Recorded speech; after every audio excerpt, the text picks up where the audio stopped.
1 cup बेसन पीठ घेते। आज मी तुम्हाला बेसनचे लाडू बनवणार आहे। मी हे लाडू गुरुपौर्णिमेसाठी करत आहे।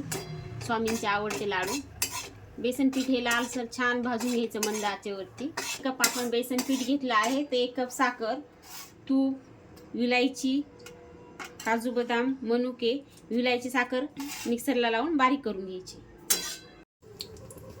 छान लाल रंग आला, त्याच्यामध्ये गोळे वगैरे असली तर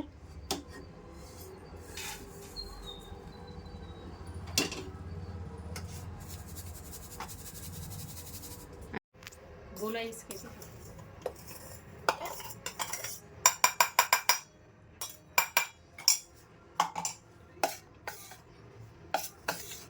घेतला आहे।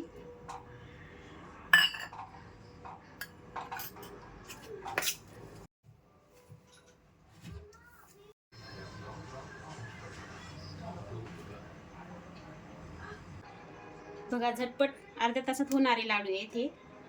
आणि मी रेसिपी पण तुम्हाला दाखवली आहे, त्याप्रमाणे तुम्ही केले तर अर्ध्या तासामध्ये। आणि स्वामींना पितळेची वाटी आवडती, त्यामुळे तुम्ही स्वामींना पितळेच्या वाटीमध्ये हा नैवेद्य दाखवू शकता। स्वामींचे आवडते लाडू।